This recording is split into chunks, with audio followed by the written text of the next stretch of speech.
या परीक्षेचं स्वरूप काय?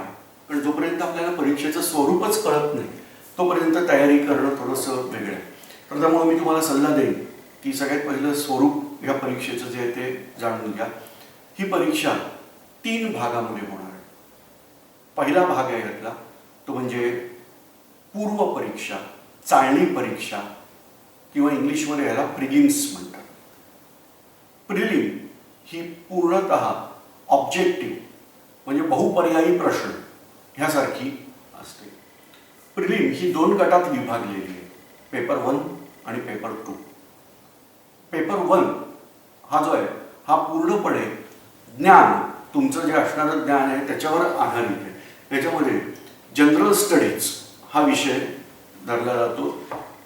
साधारणतः मराठीमध्ये मी म्हणेन सर्वसामान्य ज्ञान. अर्थात हे सर्वसामान्य ज्ञान म्हटल्यावर बऱ्याच गोष्टी त्यात अभिप्रेत आहेत.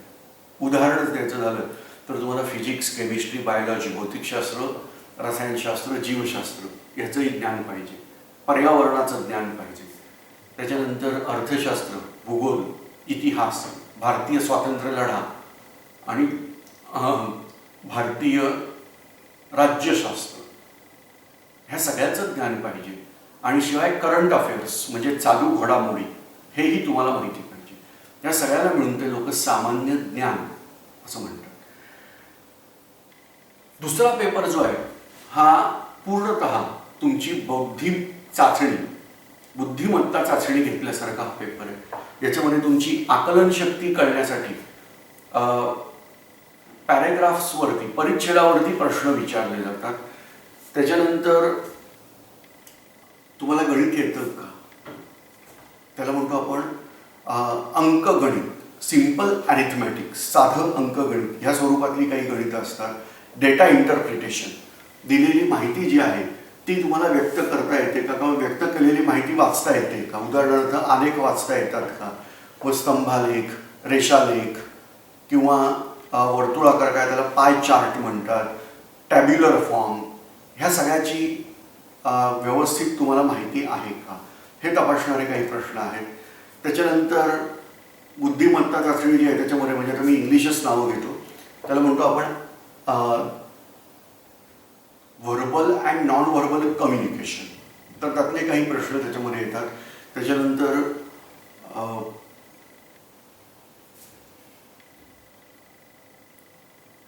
लॉजिकल रिझनिंग आणि ॲनालिटिकल रिझनिंग असे रिझनिंगचे प्रश्न त्याच्यात आहेत.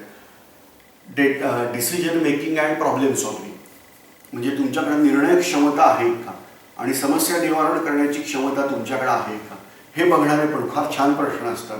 पण प्रत्येक वेळेला ते असतातच असं नाही. अलीकडे बरेचदा ते प्रश्न घालत नाहीत. खरं तर हे प्रश्न फार महत्त्वाचे आहेत, कारण तुम्ही शेवटी अधिकारी म्हणून नियुक्त होणार आहात आणि अशा वेळेला ह्या प्रश्नाची उपयुक्तता खूप जास्ती आहे. तर ह्यासारखे प्रश्न हे सगळं या परीक्षेमध्ये असतं पेपर 2 मध्ये. ह्याचबरोबर पूर्वी इंग्लिशचे पण पॅसेज असायचे.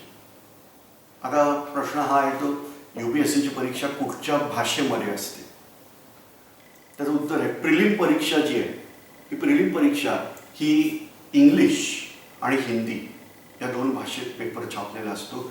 आपल्याला एक पेपरचं आन्सर शीट दिलेली असते ज्याच्यावर वर्तुळ असतं.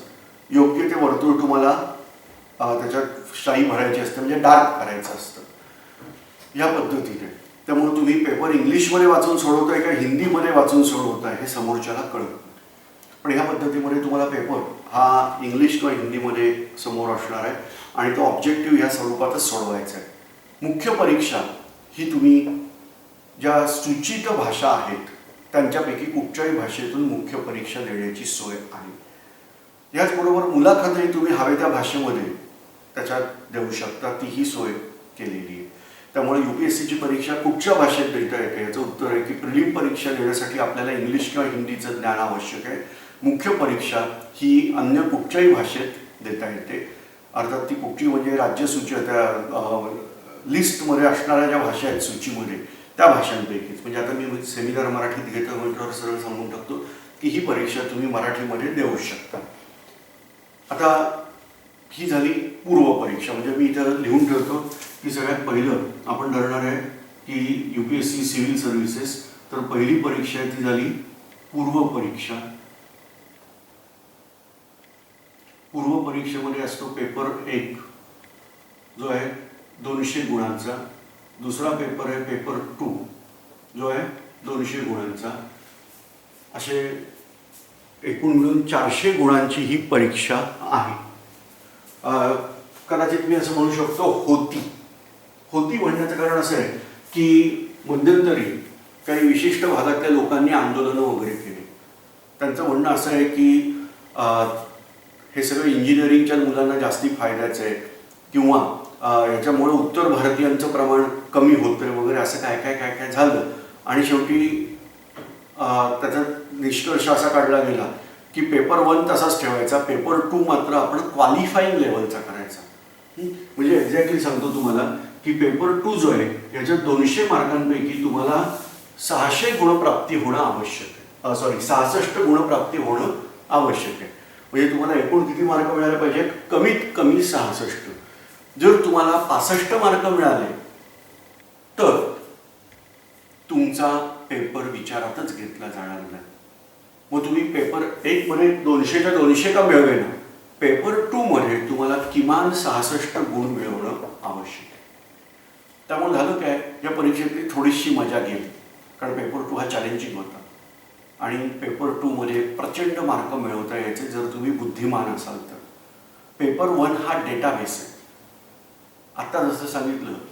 आणि पेपर 1 मध्ये प्रश्न विचारण्याला काही निर्बंध नाही आहे. उदाहरणार्थ एका वर्षीचा पेपर हा भूगोलावर खूप जास्ती आला, एका वर्षीचा पेपर हा फक्त पर्यावरणावरती जास्ती केंद्रित होता.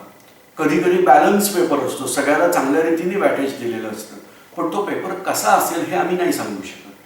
पण पेपर 2 जो आहे तो पेपर 2 म्हणजे असं आहे की तुमच्याकडे बुद्धिमत्ता असेल उच्च दर्जाची तर पेपर 2 हा तुम्ही खूप चांगल्या रीतीने सोडवू शकता. परंतु आता त्यातली तेवढी मजा गेलेली आहे. फक्त त्यांनी क्वालिफाईंग लेवल म्हणजे 66 मार्क 200 पैकी मिळवा एवढ्यासाठीच ठेवलेले. पेपर 2 मध्ये 80 प्रश्न असतात आणि एका प्रश्नाला 2.5 मार्क हे वॅटेज आहे. पेपर 1 मध्ये 100 प्रश्न आहेत आणि एका प्रश्नाला 2 मार्क आहे. अर्थात दोन्ही पेपरला 2-2 तास एवढाच वेळ आहे. म्हणजे थोडक्यात जर सांगायचं झालं तर मला इथे 120 मिनिटांमध्ये मला 100 प्रश्न सोडवायचे. हे सरळ सरळ गणित आहे. परत एकदा बघा, 2 तास म्हणजे 120 मिनिटं आणि त्याच्यात मला 100 प्रश्न सोडवायचे. म्हणजे सरासरी एका मिनिटाला 1 प्रश्न, ह्या स्पीडला आपल्याला प्रश्न सोडवता आले पाहिजे. तुमचे पेपर 1चे जे गुण आहेत त्याच्यावर आधारित सिलेक्शन होतं. पेपर 2 मध्ये 66 असतील किंवा त्यापेक्षा जास्ती असतील तरच पेपर 1चे गुण हे आम्ही विचारात घेणार, अदरवाईज ते विचारात घेतले जात नाही. म्हणजे इथं आपल्याला स्पष्ट चित्र आहे की इथं 66 कमीत कमी मिळवणंच आहे.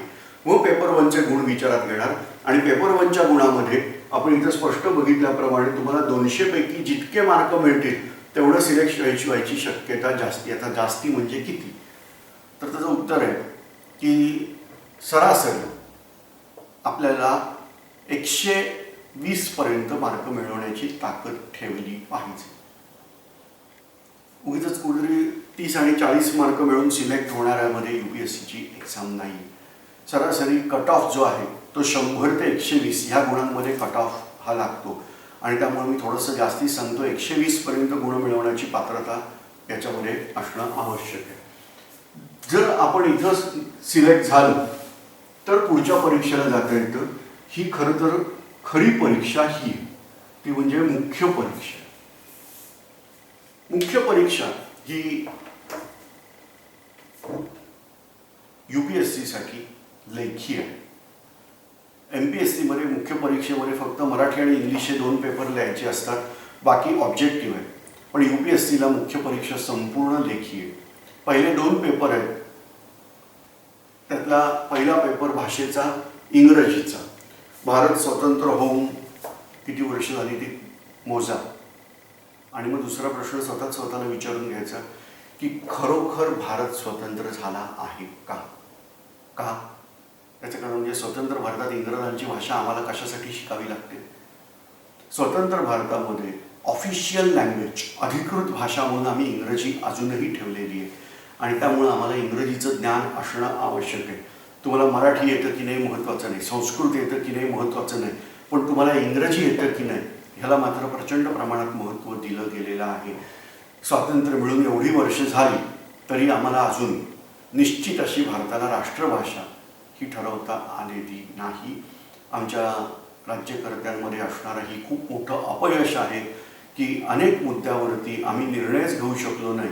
आणि त्यामुळं मग पूर्वापार जे चालू होतं तेच आम्ही चालू ठेवलेलं आहे. आणि त्यामुळं स्वतंत्र भारतात आम्हाला इंग्रजी अनिवार्य आहे. त्यामुळं पहिला पेपर अर्थातच इंग्रजीचा आहे. आज आम्ही इंग्रजीचं भूत हे डोक्यावर बसवलेलं आहे. आम्ही म्हणजे आपण सगळ्यांनी.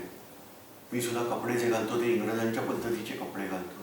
मला 10 सरळ वाक्य मराठीमध्ये बोलता येत नाहीत. मी मध्यंतरी एका कन्नड कार्यक्रमाला गेलेलो आणि मला असं लक्षात आलं की मी कन्नड न शिकता सुद्धा ते लोक काय बोलतात व्यासपीठावरून हे मला चांगलं कळत होतं.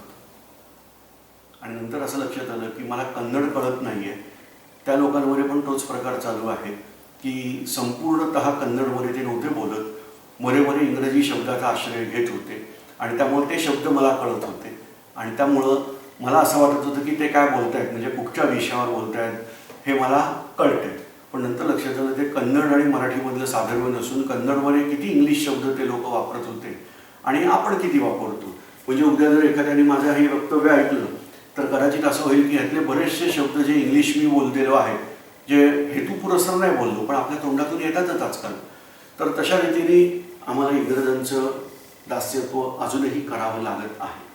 आणि म्हणून इंग्रजी आपल्याला आलं पाहिजे. पण एकदा तुम्हाला जर माहिती आहे की जर मला ह्या योजनेमध्ये परिवर्तन करायचं आहे तर मला या योजनेचा भाग होणं पण आवश्यक आहे. आणि त्यामुळं ह्या योजनेचा भाग होण्यासाठी का होईना पण आपल्याला इंग्रजी शिकणं आवश्यक आहे. लक्षात ठेवा, इंग्रजी ही फार महान भाषा नाही.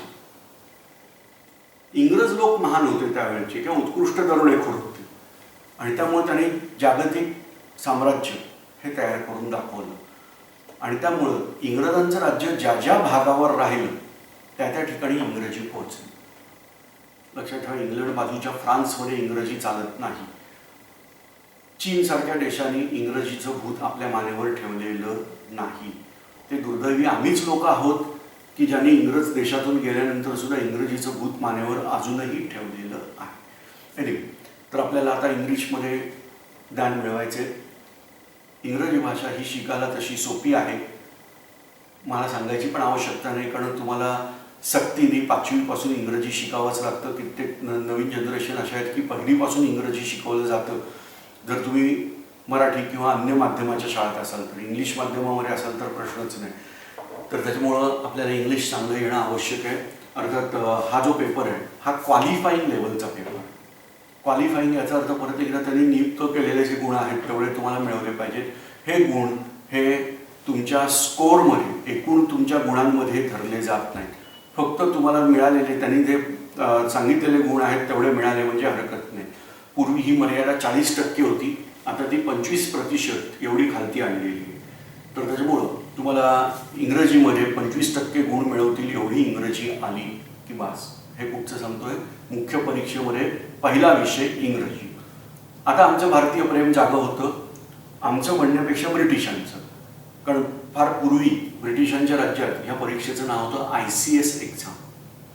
आणि मग ICS एक्झामला ज्यांना यायचे त्यांना any one Indian regional language was compulsory. आणि मग का तर तुम्हाला भारतात जायचे आणि मग ते भारतीय भाषा शिकायची. तुम्हाला म्हणून माहिती असेल तर नाशिकचा कलेक्टर जो होता जॅक्सन नावाचा, याचा अनंत कान्हेरेंनी वध केला, तो जॅक्सन हा मराठी नाटकांचा खूप चाहता होता आणि मराठी नाटकामध्येच त्याला जाऊन वध करण्यात आला. आता हा जो काही प्रकार आहे की इंग्रज अधिकाऱ्याला मराठी नाटक आवडतं, किंवा मुंबईमध्ये क्रॉफर्ड मार्केट म्हणून एक जागा आहे, आता त्याला महात्मा फुले मंडई असं नाव आहे. तर तो जो क्रॉफर्ड होता हा उत्कृष्ट मराठी बोलायचा आणि बोली भाषेमध्ये मराठी बोलायचा, असं मी त्याच्याबद्दल ऐकलेलं आहे. तर याची कारणं अशी होती की हे जे परदेशी अधिकारी इथे यायचे त्यांना इथले लोक काय बोलतात हे कळलं पाहिजे. आणि आम्ही ती परंपरा अजूनही नशीब चांगलं चालू ठेवलेली आहे. तर त्यामुळे तुम्हाला कुठची एक भारतीय भाषा जी सूचित आहे ती घेणं आहे. अर्थात परत एकदा आहे की भारतीय राज्यभाषांमध्ये इंग्रजी ही परत एकदा आहे. याचं कारण म्हणजे नागालँड किंवा मूलतः नाव आहे त्याचं नागभूमी, तर ही नागभूमी किंवा नंतर परिवर्तित झालेलं नाव आहे नागालँड यांनी इंग्लिश भाषा दिलेली आहे. आणि त्यामुळं आपल्याला इंग्लिश भाषा ही राज्यसूचित असणारी भाषा आहे. परंतु तुम्ही महाराष्ट्रात असताना तुम्ही दुसरी भाषा म्हणून इंग्लिश भाषा देऊ शकत नाही. तुम्ही जर नागालँड किंवा तिकडचे असाल तर तुम्ही इंग्लिश भाषा ही दुसरी भाषा म्हणून पण देऊ शकता. माझं म्हणणं भाषेचं वैविध्य दाखवा आणि तुम्ही हिंदी, मराठी किंवा अन्य जी भाषा तुम्हाला चांगली येते ती भाषा ही रिजनल लँग्वेज म्हणजे प्रादेशिक भाषा म्हणून घ्या. ही क्वालिफाईंग लेवलच आहे. म्हणजे तुम्हाला 25% मार्क मिळवले की काम झालं. म्हणजे या दोन भाषा ह्या आपल्या दृष्टीने महत्त्वाच्या आहेत. आता पुढचा जो पेपर आहे तो मात्र काउंटिंगमध्ये घेणारा पेपर आहे. तो आहे निबंध लेखन. निबंध लेखन हे खूप महत्त्वाचं आहे. ह्याच्यातले गुण हे विचारात घेणारे आहेत. तुमच्या टोटलमध्ये हे गुण घेतले जातात. पूर्वी 4 विषय द्यायचे आणि त्याच्यातल्या एका विषयावर निबंध लिहायला लागायचा. आता थोडंसं परिवर्तन झालंय. प्रश्न पहिला 4 विषय आहेत, त्यातल्या एका विषयावर निबंध लिहायचा. प्रश्न दुसरा त्यातही 4 विषय आहेत आणि त्यातल्या एका विषयावर निबंध लिहायचा. म्हणजे त्यांनी एक निबंध लिहायच्या ऐवजी तुम्हाला 2 निबंध लिहायला लावलेले आहेत. शब्द मर्यादा मात्र कमी केली आहे. 2500 शब्दावरून त्यांनी शब्द मर्यादा 1500 शब्दापर्यंत खालती आणलेली आहे. अर्थात दुसरा जो निबंध लिहायचा असतो म्हणजे पहिला आणि दुसरा याच्यात एक संधी अशी मिळते की समजा तुम्हाला 4 पैकी एकावर निबंध लिहायचा आहे आणि 8 पैकी दोघांवर लिहायचा आहे, तर त्यामुळे शक्यता तुमच्या ज्ञानाची जास्ती वाढते. आपल्याला ठराविक पद्धतीचे निबंध तयार करून ठेवले की काम झालं. आपल्याला विषय त्याप्रमाणे बदलता येतात. निबंधामध्ये सुस्पष्ट भाषा, व्याकरणदृष्ट्या शुद्ध भाषा ही अत्यंत महत्त्वाची आहे. निबंधामध्ये तुमची वैचारिक स्पष्टता काय, तुम्ही नवीन कल्पना काय देताय, परिच्छेद लेखन तुम्हाला किती चांगलं जमते, अशा निबंधाच्या सगळ्या पैलूंवर विचार केला जातो. निबंध हा किंबहुना तुमच्या व्यक्तिमत्वाचा आरसा असतो आणि तुम्ही कशा रीतीने विषय सादर करताय, कशा रीतीने विषय आपल्या बाजूला वळवताय आणि त्याच्यात नवीन नवीन कल्पना तुम्ही मांडताय, ह्या सगळ्यावरती गोष्टी आधारित आहेत.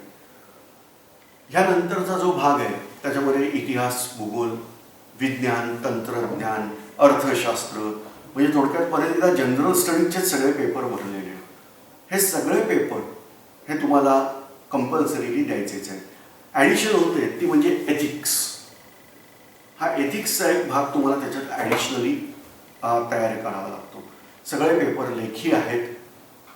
साधारणतः 25-25 मार्काचे 10 प्रश्न हे आत्ताचं स्वरूप आहे, पण हे स्वरूप निश्चित राहत नाही.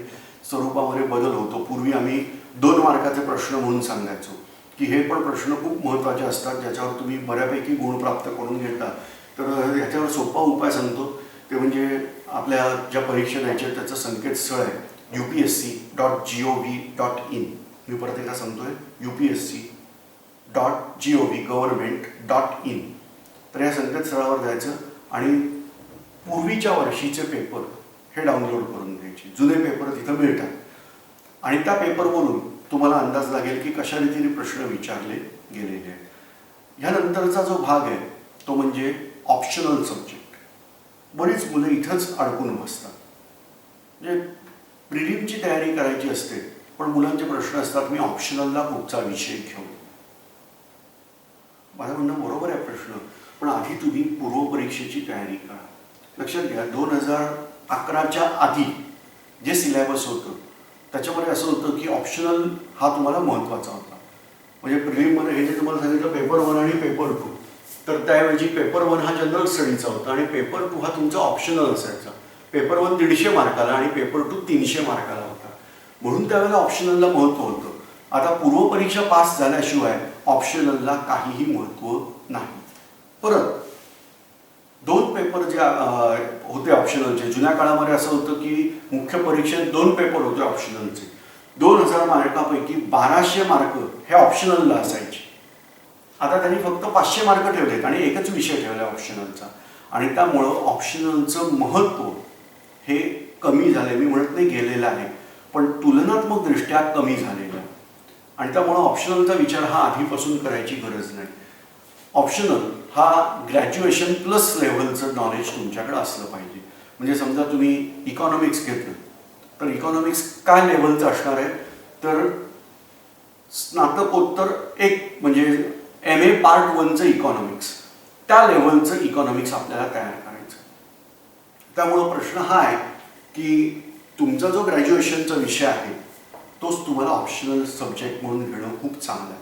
अर्थात सगळेच ग्रॅज्युएशनचे विषय ऑप्शनलमध्ये धरलेले नाही आहेत आणि त्यामुळं आपल्या जवळ जाणारा विषय हा तिथं घेणं हे अभिप्रेत आहे. कारण दुसरा विषय तयारी करणं त्या लेवलवर हे खूप कठीण जातं. मी म्हणत नाही अशक्य आहे, पण कठीण जातं. म्हणून शक्यतो ग्रॅज्युएशनचा जो आपला विषय असतो तोच ऑप्शनलसाठी घ्यावा आणि ऑप्शनलची तयारी उगीच आधीपासून तयारी करायची गरज नाही. एका मुलीने फोन केला होता, सर मला मराठीचा अभ्यास करायचा आणि क्लास लावायचा आहे. मला म्हणणं तू मराठी ऑप्शनल घेणार आहेस का, तर नाही, पण तो UPSCला मेन्सला मराठी असतो म्हणून मला मराठीचा क्लास लावायचा आहे. त्याचं उत्तर आहे, म्हटलं तू प्रिलिम पास झाली आहेस का, तर नाही, प्रिलिम ॲपियर व्हायची अजून. अरे मग तुम्ही आधी प्रिलिमची तयारी करा. ऑप्शनल किंवा लँग्वेजेस मेन्सचा आधी विचार करू नका. अगदी थोडकंसं एक उदाहरण देतो. आपल्याला सॅटेलाईट लॉन्च करायचं आहे. जर आपल्याला उपग्रह आकाशात सोडायचा असेल, आजकाल इस्रो आपले खूप छान छान उपग्रह आकाशात सोडते आणि एखादा उपग्रह सोडून आमचं समाधानच होत नाही. एका वेळेला 100, एका वेळेला 30 अशा पद्धतीत चालू आहेत. उपग्रह आकाशात सोडायचं तर पहिली गोष्ट काय पाहिजे, तर तुमच्याकडे रॉकेट पाहिजे, प्रक्षेपक का पाहिजे. उपग्रह त्या प्रक्षेपकावर बसवून मग तो सोडला जातो. तो प्रक्षेपक आपल्या देशाचा असेल नाही तर परदेशातला असेल, पण प्रक्षेपक असल्याशिवाय उपग्रह आकाशात जाणार नाही. तुम्ही किती छान उपग्रह तयार करा, पण प्रक्षेपकच नाही आहे तर तुमच्या उपग्रहाला आकाशात लॉन्चच करता येणार नाही. तो उपग्रह म्हणजे तुमची मुख्य परीक्षा आहे आणि प्रक्षेपक म्हणजे प्रिलिम पूर्वपरीक्षा आहे. जर पूर्वपरीक्षा पास झाला तर मुख्यचे सगळे विषय येतात. पूर्वपरीक्षा पास होण्याची शक्यता ही खूप कमी आहे. मी नाही आहे असं म्हणत नाही आहे, पण कमी आहे. अंदाजे 15 लक्ष विद्यार्थी, 15 लाख विद्यार्थी आपलं नशीब आजमावतात. खरं तर नशीबच म्हटलं पाहिजे, मेहनत अधिक नशीब हे आजमावतात. आणि ह्या 15 लाखातून अंदाजे 10,000 ते 14,000 मुलं मुख्य परीक्षेसाठी सिलेक्ट केली जातात. तुम्ही कल्पना करा की किती कमी प्रमाणात मुलं सिलेक्ट होतात मुख्य परीक्षेसाठी. आणि म्हणून आपल्या लक्षात येईल की मुख्य परीक्षा ही सिद्धता खूप आधीपासून करू नका. आधी प्रिलिमवर फोकस करा. प्रिलिमचा पेपर देऊन घेताना तुम्हाला कळणार आहे की आपण कितीपर्यंत पोहोचतोय, जवळ किती जातोय. आणि एकदा तुम्हाला अंदाज आला की साधारणतः 120 पर्यंत गुणप्राप्ती होण्याची शक्यता आहे की मुख्य परीक्षेची सिद्धता चालू करा. पूर्वपरीक्षेमध्ये तुम्ही जनरल स्टडीचा अभ्यास डिटेल केलेलाच आहे. मुख्य परीक्षेमध्ये तुम्हाला एथिक्स आणि दुसरा भाग येतो तो म्हणजे तुमचा ऑप्शनल सब्जेक्ट, त्याचाच जास्ती करून अभ्यास करायचा आहे. दीर्घोत्तरी प्रश्नांची तयारी चांगली करायची आहे. प्रिसाईज रायटिंग म्हणजे तुम्हाला दिलेल्या जागेमध्ये दिलेल्या ओळींमध्येच लिहायचं आहे, शब्दसंख्येमध्ये. जर सांगितलं 250 शब्दात तुमच्या भावना व्यक्त करायच्या तर फक्त 250 शब्दात. तर त्यामुळं तुम्हाला ह्या गोष्टीची प्रॅक्टिस करणं मुख्य परीक्षेचा अभ्यास हा आहे. परंतु हा सगळा भाग कधी येणार, जर पूर्वपरीक्षा पास होईल अशी शक्यता तुम्हाला वाटली की अभ्यासाला सुरुवात करायची. पूर्वपरीक्षेचा निकाल लागल्यावर कळतंच आपल्याला की आपण आत आहोत का नाही. जर आत असू तर चांगली गोष्ट आहे, मग लगेच प्रचंड हिरिहिरीने अभ्यासाला सुरुवात करायची. कारण एक दुर्मिळ अद्भुत संधी आपल्याला इथं मिळालेली असते. आपण पूर्वपरीक्षेमध्ये पास झालेलो असतो. यानंतरचं स्वरूप आहे ते म्हणजे व्यक्तिमत्वाची परीक्षा. त्याला इंग्लिशमध्ये पर्सनॅलिटी टेस्ट असं नाव. मुख्य परीक्षेत जर आपण चांगला परफॉर्मन्स दिला असेल तर जेवढ्या जागा भरायच्या आहेत त्याच्या तिप्पट प्रमाणात मुलांना संधी दिली जाते इंटरव्ह्यूसाठी. इंटरव्ह्यू हा जुना शब्द आहे. आपण आता व्यक्तिमत्व परीक्षण, पर्सनॅलिटी टेस्ट या नावाखाली हे घेतो. इंटरव्ह्यूचे गुण अधिक मुख्य परीक्षेचे गुण एकत्र केले जातात आणि त्याप्रमाणे रँक ठरवला जातो. बऱ्याच मुलांची इच्छा असते मला IAS ऑफिसर बनायचे. काही मुलं असतात फ्रेंच वगैरे भाषा शिकतात आणि त्याच्यानंतर इच्छा व्यक्त करतात की मला IFS फॉरेन सर्व्हिसमध्ये जायचं. तर लक्षात घ्या की अभ्यास करायचा तो एकाच परीक्षेचा, त्याचं नाव आहे सिव्हिल सर्व्हिसेस. ज्यावेळेला तुम्ही इंटरव्ह्यूला पोचता त्यावेळेला तुमचं मूल्यमापन होतं. तुम्हाला प्राप्त झालेले गुण आणि तुमचं केलेलं मूल्यमापन ह्याच्यावर ठरणार आहे की तुम्ही IAS होणार आहात, IFS होणार आहात, आणखीन कोणत्या क्षेत्रात जाणार आहात, कुठच्या नंबरवर तुम्ही असणार. म्हणजे तुम्हाला मिळालेले गुण आणि तुमचं केलेलं मूल्यमापन ह्याच्यावर आधारित तुमचं पोस्टिंग हे ठरलेलं आहे. आता एक सांख्यिकीवर थोडीशी नजर टाकू म्हणजे मी जे बोलतो हे अधिक स्पष्ट होईल. आपण असं गृहीत धरूया इथे की 1000 वॅकन्सी आहे. वॅकन्सी म्हणजे एकूण 1000 जागा त्यांना ह्या परीक्षेमार्फत भरायच्या आहेत.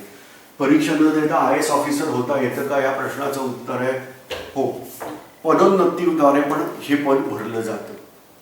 अर्थात पदोन्नतीद्वारे हे पद भरण्यासाठी तुम्हाला बराच काळ गव्हर्नमेंट सर्व्हिस केल्यानंतर शेवटच्या टप्प्यात कदाचित हे मिळेल.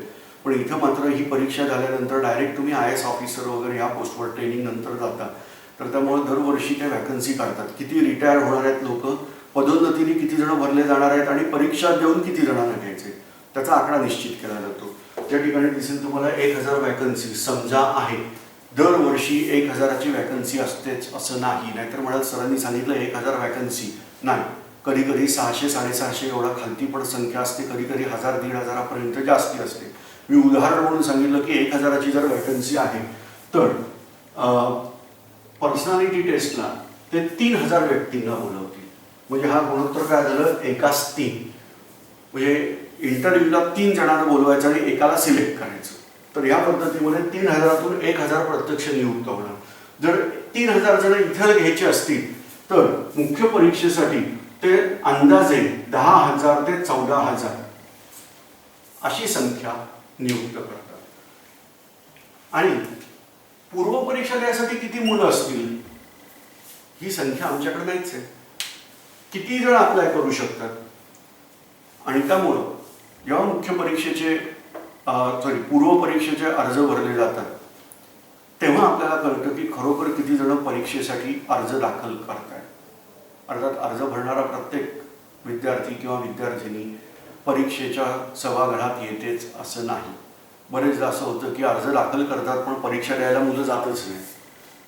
काही जणांचा अभ्यास झालेला नसतो, काही जणांना काही अडचणी येतात आणि त्यामुळे ते येऊ शकत नाहीत. काही जणांचा आत्मविश्वासच नसतो आणि मग ऐन वेळेला म्हणतात की नको ह्या वर्षीने पुढच्या वर्षी चांगला अभ्यास करू परीक्षा देऊ. त्यामुळे तुम्ही जर वेबसाईटवर संकेतस्थळावर गेला आणि पूर्वीच्या वर्षीची माहिती काढली तर तुमच्या लक्षात येईल की फार कमी जण परीक्षा देतात.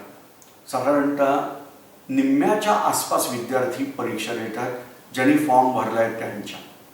हा साधारणतः मीच शब्द वापरला.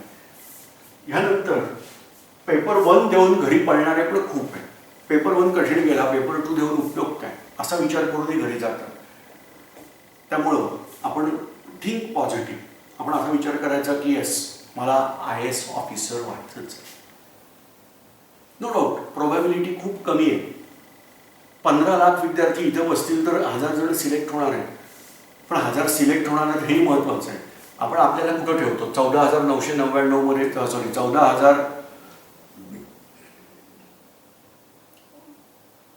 15,000पैकी 14,900 मध्ये ठेवणार आहे का त्या उरलेल्या 1000मध्ये ठेवणार आहे. तुम्ही ठरवायचं. तुमचा नंबर हा 15 लाख विद्यार्थ्यातून 1000 आला पाहिजे. आपण नेहमी पॉझिटिव्ह विचार करून परीक्षेची तयारी करायची.